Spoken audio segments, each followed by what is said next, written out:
IPOB, one family. IPOB, one family. IPOB, one family. One family, IPOB. All hail Biafra. I wanted to make this a short video. I wanted to use this opportunity to acknowledge my brother, Uzor article, for always being there for me, to advise me and to encourage me and to teach me more about what nobody could be able to teach us. Thank you very much, Uzor article. Shalom, Uzor article. Your advice is always great advice. I want to tell you that Biafrans need people like you in terms of seeking some advice to learn about who we are more. I think you have a lot. Thank you very much, Uzor article. Your advice have never been in vain to me. Thank you very much. I want to also use this opportunity to apologize to Mazi Nnamdi Kanu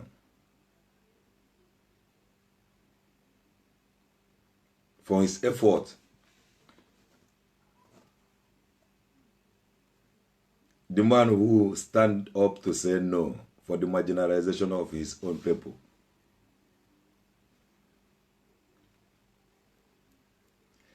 Igbo people used to say that if our job were for Oblo Menana, it depends the way we brought up or the way they raised us up. We think that this is the way the God made us to be. Why it is not, but it's somebody somewhere. I want to also use this opportunity to apologize to all the indigenous people of Biafra and the friends of indigenous people of Biafrans all over the world.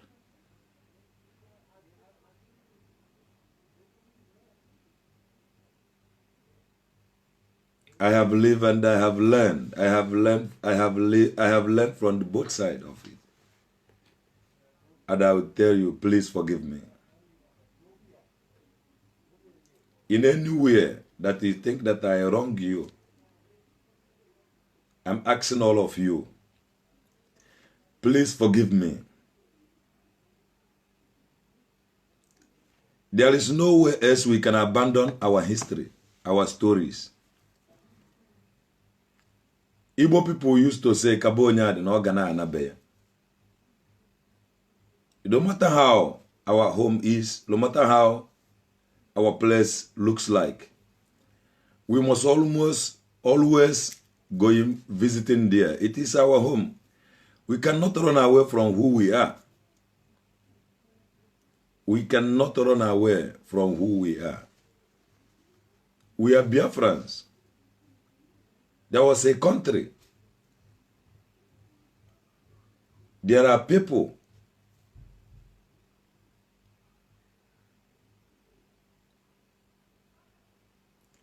All the supporters of Biafrans, I thank you. I apologize for my misbehavior.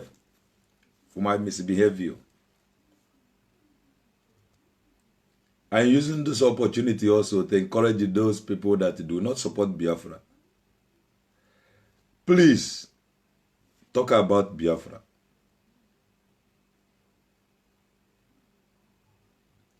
I have lived the both side of I have tested the both side. I know that there is a way that leaded to the destruction. And it's bold.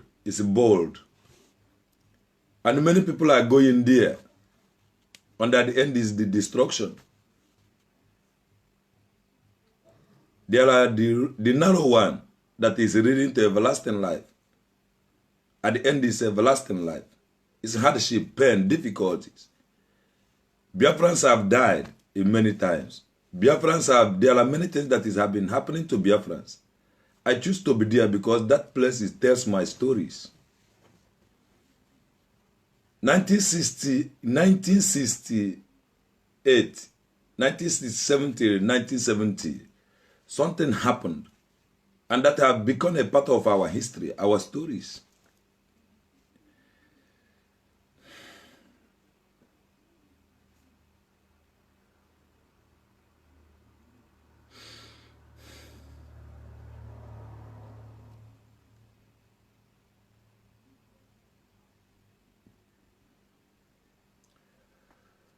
I will encourage all of you that you're not supporting Biafra to talk about Biafra. I want to speak to Ohaneze and Igbo. Igbo elders. If you are our elders, tell us, talk about our future before you join the ancestors. Now to talk about Biafra. All the Igbo leaders, if you say that you are Igbos, I don't know if you have this Biafran history. I don't know if you know what happened to us. I don't know if you know exactly what we want. I don't know if you know what our future is, what our demand is. Because of this, I'm calling all of you who I want to be of our nature to talk about Biafra. I want Chukwuemekeri to talk about Biafra. I want Chibe Uzimba Idato to talk about Biafra. I want all the Igbo monarchies, Igbo British monarchies, to start talking about Biafra. Unite under one umbrella for the betterment, for the future of your children. Your children have been dying, marginalizing and killing, and lost. Some of them are living in many places in Africa, and nobody knows about them. I want World Igbo Congress to talk about Biafra. I want Ohaneze and Igbo, all of you, to start talking about Biafra. Listen to Nnamdi Kanu. All of you to start talking about Biafra. This is what we want. We cannot run away from our history. Give us our history. Every country have their history. Bring back the history. Bring back history in the school. Teach children their history. It's very important. We live in Germany. I live in Germany. This is, we have now Biafrans all over the whole world wide. Biafran Germany, Biafran Israel, Biafran Austria, Biafran Switzerland, Biafran Americans, Biafran China, Biafran Taiwan, Biafran Russia, Biafran Ukraine, Biafran Sweden, Denmark, Norway. We are the citizens, and this is Biafran everywhere. Tell us our stories. Is area the better? We have Biafrans Holland. We have Biafrans Gabon, Biafran Ivory Coast, Biafran Gambia, Biafran Senegal, Biafran Ghana, Biafran Mali, Biafrans everywhere. Even we have those born in the north. If you don't want to talk about Biafra, we will tell you that all this money that you have is check-up monies. It's not a money. God, the God, Chukwokika Biama, have blessed the Biafrans more than you think, because you keep your money in this money coming from Abuja. 55 years after Biafran Civil War, Biafrans is all over the whole world wide, and nobody will run away from their history. Our history is not that, though, it's not bad. It's very unique. I am one of the Biafrans in Germany. You see how it is? my brothers, we related for sure. I am here today, they care. And they make us to know who we are. And we are living here today. We related. This is how it is all over the whole world wide. If you are from Austria, do you know how we survived? If you are in Denmark, you know how your history is. This is our history. Nnamdi Kanu, Mazi Nnamdi Kanu, slow your temper. Build your place like you have done more. You don't need to worry yourself because you need to start relaxing. I am apologizing all of you, both the friends of the Biafrans and those who do not support Biafran as of now. I am apologizing to all of you because you are a Biafran.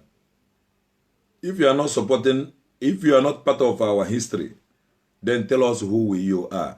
If you are part of our history,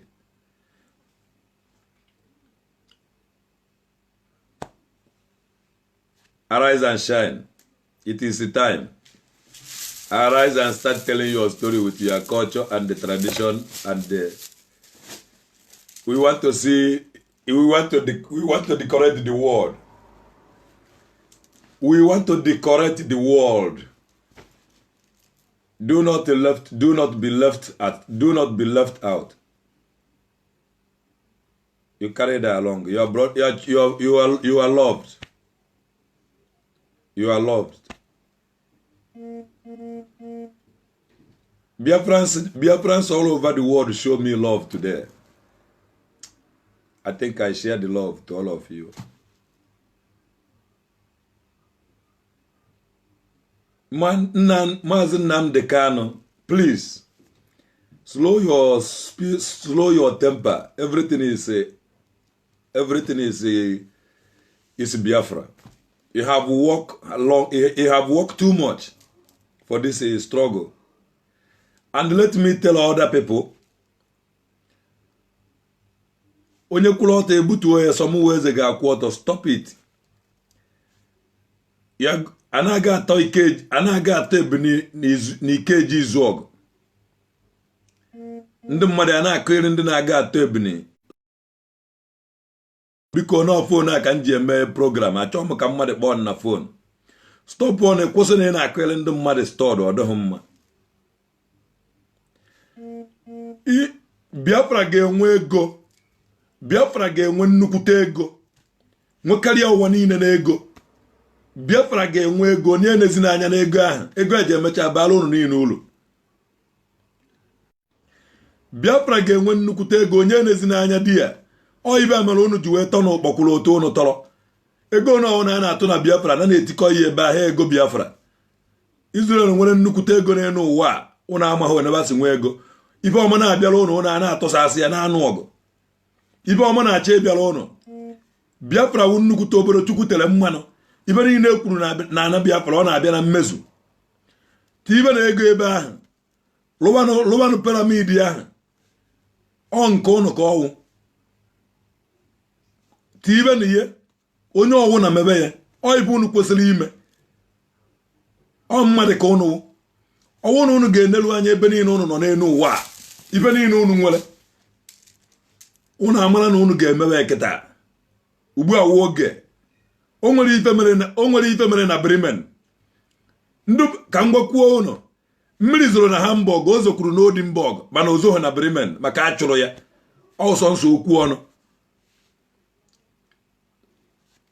Onye ọbụla metụ nwanne ya aka si ya na unu wuo onye ụwa ọma. Kwadonu Nnamdi Kanu na-emezire ka ọ na-ekwu okwu nnukwu, na-emezire ka ọ na-aba mba. Ma ndị onye ọwụna, onye ọsọkwana ya wụrụ, as long as na ị nwere Biafra history. Kwadonu nwoke ahụ n'ibe ọ na-eme buru ibu. Bịa ndị afara ibe unu na-eme m ga-agwa ya unu. Ọkwa ndụ chere unu ka unu ji na-achụfụ ndụ bụ unu. Ọkwuo na ka o si bido. Ndụ chere unu ka unu ji na-achụfụ ndị ụmụnne unu bụ unu. unu chụfụdo ụmụnne unu bụ na ebe ka unu ji achụ jefe ụmụkwere ibe m bụrụ taa ọtọ ma ọnụ onye ọwụ na akwụkwọ nwanne ma iwe alọchukwu ma iwe ọha ọfịa ma iwe abịrịba ma ibe niile ọkwa nwanne ka anyị wee mekwere ntụfịkọ and ibe emere atụfịkọrọ atụfịkọ anyị niile wụ nwanne onye ahụ ị na-ehe etiti ụmụ ọchị nwanne lụgoro onye ahụ nsogoro onye ahụ nwanne o nwere ibe jikọrọ gị na onye ahụ ọ ya ka eji akọwaruo egewaruo ọmaka mere ụnụ na orie na ahụ na nkwọ na-eke ọ maka ụnụ ka ụnụ jigo m ana m aya ụnụ niile mgbaghara onye ọwụna gbaghara ụzọ ọwụna mesiri mmehie ụnụ ọ na orie ọ na ahụọ ọ na nkwọ ọ na-eke gbaghara nọ echi niile eje m eje yọ ndị mmụọ n'akụkụ mmiri ebe a nna na-ejebe egotego m ibe m ji eji yọba ayọna m ụnụ na mmadụ eje m eje echi ka yọkwuo na mmụọ maka ibe a na-emewe ibe mmụọ Biafra wa Oborechukwu chọrọ mma Oborechukwu mere ngọzi onwe onye ji agwa ụnụ eziokwu na-awụghị Nnamdị Kanụ asụ na onye afụrụ n'anya ka ọ na-abara mba ọkwa mba ahụ ọ na-abara ụnụ gosiri ịfụnanya ọ fụrụ n'ebe ụnụ nọ onye afụrụ n'anya ka a na-abara mba ọkwa mba ahụ ọ na-abara ụnụ na-egosi ịfụnanya onye ahụ fụrụ n'ebe ụnụ nọ nyegoro na onye ahụ chansị unu ji emecha atafụ ibe ahụ ọ na-eme ụnụ adọtizina onye kwụrụ ọtọ ụnụ adọtizina ọ British mere ụnụ ibe ahụ wofụnụ ya nyere na aka bild mewe na ihe ka ọ na-egbogo ka o gbogo ya elu ọ nwanne anyị ka ọ wụrụkwara na anyị nwa nwere ya ọ wụrụ na anyị nwere ya ọ ibe ọjọọ ka ọ ndị ọjọọ nara enwe nke prince of Arab prince of nke a nwanne ka anyị ji na aka anyị biduo nke anyị unu ejizi n'ibe ewetara unu ewetara emebi isi ibe ndị afara mee n'udo nwanne ụnụ ahụ ụnụ na-achụfụ unu achụfụzikwana mmadụ ọkwa ha omenala anyị ka ọ ibe unu na kịta emewe unu na-erepit histri unu ji ndị ọcha British wee na-achụfụ ndị be anyị ọ dịkwaghị mma ka m were nwekwa ike ịnalụ n'udude nke be nna m naluo na nne mmiri ṅụ na mmiri ọba nna ọ dịkwaghị mma ọkụ ibe a ka e mere akụrụ jiri sizie akụrụ ejizighị ụwa akụrụ kịta ndị ji na-aba Jizọs nọchizi ya akụrụ na-awụ ọjị na-aba Jizọs na ana akụrụ mmụọ nwa na were na-egbuchasị ma maka asụ ana zọwa ana-agba ọgụ a na-agba ọsọ anaghị nkadụkwa ebe ahụ nọọ mmadụ ka a chụfụrụ adị ebe ahụ unu chụgara ya ọ na ebe a wụrụzie nnukwu mmadụ nọrọzi ebe a na-akọntrolu ụnụ ọ dịkwaghị mma anaji abacha anyị Biafra wa Oborechukwu tere mmanụ history anyị history anyị paradol extra there was a country ka e book ahụ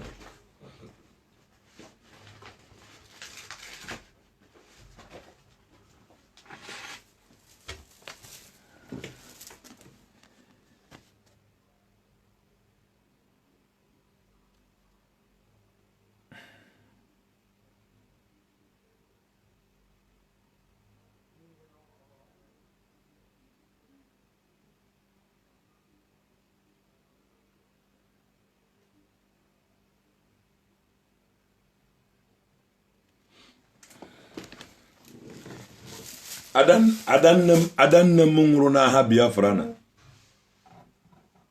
ọtụtụ ndụ nwụrụ n'agha Biafra ọnwụ ibe ejije egwu ka ọnwụ iwere egwu naruo na mmụọ ọdụ onye ejikwana ya egwu onye ejina ya egwu kwadonu Nnamdị Kanụ ibe ọnwụ na ọ gwara unu megoro na ibe ahụ ọ dịghị ahụ na-abịa anyị na-eme ya ọ naghị ahụ anyị afịa n'ọgba aghara nwere misunderstanding anyị nwere mana ọmaka meelu na achọghị m ikwu ọtụtụ okwu unu fụrụ n'onu agụọ na m ndị niile m mejọrọ gbaghara na m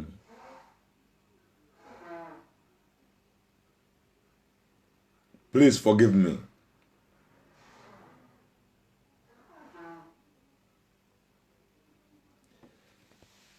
all the Igbo Eastern leaders religious leaders, traditional leaders, traditional Christian leaders, ndị eze mmụọ, ndị eze dibịa, ndị aka ji ọfọ, ndị eze nwanyị. We are all Biafrans. And this is the time I want all of you, Buri Obiano, Okezie, all of you, to start talking about Biafra. Or we will remove all of you from history. You will believe in, but nobody knows about you. We are representing who we are. We will start writing history.